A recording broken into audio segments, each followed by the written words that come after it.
చాలా గర్వంగా సంతోషపడుతున్నా నేను. ఎందుకంటే నేను కూడా ప్రభుత్వ పాఠశాలలోనే చదువుకున్నా. నేనొక్కనే కాదు, మాజీ శాసనసభ్యులు కూడా ప్రభుత్వ పాఠశాలలోనే చదువుకున్నారు. ఈరోజు ప్రభుత్వ పాఠశాలలో చదువుకోవడం వల్ల అప్పుడున్నటువంటి పరిస్థితులు కొంచెం బీదరికమైన పరిస్థితులు, ఆ స్కూళ్ళలో చదువుకున్నప్పుడు కష్టమేందో బాధనేందో ప్రతి ఒక్కరికి తెలుసుకున్నాం. మీరు గౌరవించాల్సినటువంటి విషయం ఏంటంటే ఉపాధ్యాయులను గౌరవించాల్సినటువంటి విషయం. ఈరోజు వారు స్కూల్కి వచ్చేటప్పుడు 9 గంటలకు స్కూల్కి వస్తే సాయంత్రం 4 నుంచి 5 గంటల వరకు మీకు చదువు చెప్తూ మీకు క్రమశిక్షణ నేర్పుతూ మీరు ఎలా ఉండాలనేది చెప్పడానికి ఒక 8 నుంచి 9 గంటలు ఈ స్కూల్లో గడుపుతూ ఉన్నారు. మార్నింగ్ పొద్దున పూట లేవగానే వాళ్ళ పిల్లలతో ఒక గంట సేపు మాత్రమే ఉంటారు. నైట్ ఈ సందర్భంగా మా మిత్రులు మేము మాట్లాడుకున్న సందర్భంలో ఆ సందర్భంలో నర్సింగ్ గారు వచ్చి అన్న మరి స్కూల్లో పెడదామనగానే మా మేడం ఏమన్నారంటే, నేను కూడా ఎంతో కొంత సావిత్రిబాయి కాలకాడ ఉండేదాన్ని అన్నారు.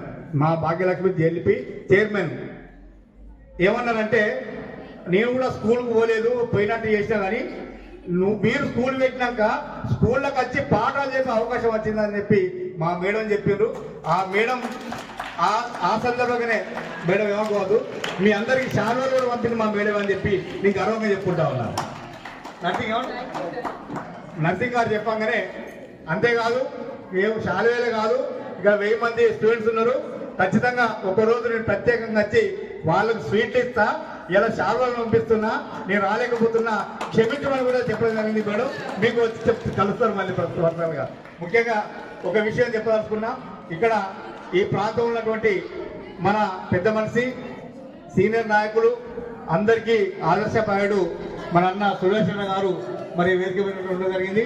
అదేవిధంగా మన మిత్రులు వేదిక ఉన్నటువంటి భాష గారు, కిరణ్ గారు, మైనార్టీ సోదరు నాయకులు, ఇక్కడ కూర్చున్నటువంటి పార్టీ నాయకులు, అదేవిధంగా ఉపాధ్యాయ బృందం, ప్రియమైన విద్యార్థులకు, పాత్రికేయ సోదరులకు, మా స్టేట్ అందరికీ పేరు పేరు నమస్కారం తెలియపరుస్తూ, నేను ఎక్కువ మీకు సమయం తీసుకోను, ఎందుకంటే మేడం చెప్పారు అంటే టైం అయిపోయింది, మీరు ఇంటికి వెళ్ళాలి, బస్సులు వచ్చినాయి, మీ సమయాన్ని కిల్ చేయ అంటే ఇబ్బంది పెట్టా.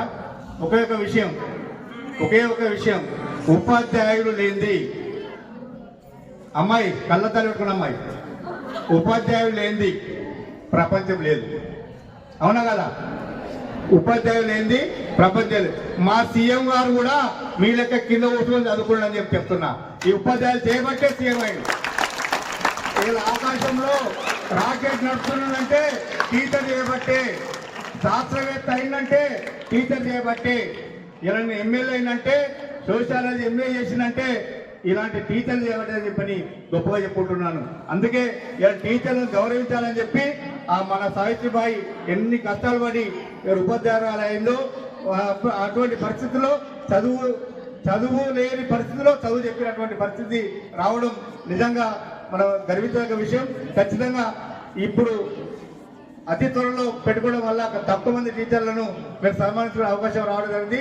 వచ్చే మరి సంవత్సరం నాటికి ఖచ్చితంగా ఒక సింగరేణి స్కూలు లేదా ఒక మంచి గ్రౌండ్ తీసుకొని, మంచి టైం తీసుకొని, మరి డిఓ గారి పర్మిషన్ తీసుకొని, మన మందమరిలో ఎంతమంది టీచర్లలో 100 మంది ఉన్నా, 200 మంది ఉన్నా, 300 మంది ఉన్నా, మేమందరం కలిసి ఖచ్చితంగా అందరికి సన్మానం చేస్తాం, అందరినీ గౌరవించుకుంటామని చెప్పి ఈ సందర్భంగా మేము మనం చేస్తా ఉన్నాం. ఆ కార్యక్రమానికి మన ఎమ్మెల్యే ఇవాళ రాలేకపోయినారు. ఖచ్చితంగా ఆ రోజు మన ఎమ్మెల్యే వివేక్ గారిని, మన ఎంపీ వంశీ గారిని ఖచ్చితంగా తీసుకొస్తాం. ఇక్కడ ఖచ్చితంగా గర్వంగా మీ అందరికీ సన్మానం చేస్తామని చెప్పి గమనిస్తూ, ఒక విషయం గమనించాలి విద్యార్థులారా, తల్లిదండ్రులు ఎప్పటికీ మీ వెంబడి ఉంటారు, కానీ టీచర్ లేని మీరు బాగుపడరు. మీ భవిష్యత్తు టీచర్ లేదు, ఉపాధ్యాయులు లేని మన భవిష్యత్తు లేదు, ఉపాధ్యాయులు లేని అభివృద్ధి లేదు, ఉపాధ్యాయులు లేని మన భవిష్యత్తు లేదు. మన భవిష్యత్తు అంతా ఉపాధ్యాయులు అనే విషయాన్ని గమనించాలని చెప్పి ఉపాధ్యాయుల దినోత్సవాన్ని మనం ఖచ్చితంగా గుర్తుంచుకోవాలని చెప్పి మరొకసారి మనం చేస్తూ ఈ గొప్ప అవకాశాన్ని నాకు కల్పించినటువంటి ఈ పాఠశాల ఉపాధ్యాయులకు అదేవిధంగా ప్రభుత్వ గర్ల్స్ హై స్కూల్ ప్రధానోపాధ్యాయురాలకు మా మేడం వాళ్ళ మా కాంగ్రెస్ పార్టీ వచ్చినటువంటి మా మేడం వాళ్ళకు మా నాయకులకు అందరికీ పేరు పేరున మరొకసారి ధన్యవాదాలు చెప్తూ చూపిస్తా ఉన్నాను.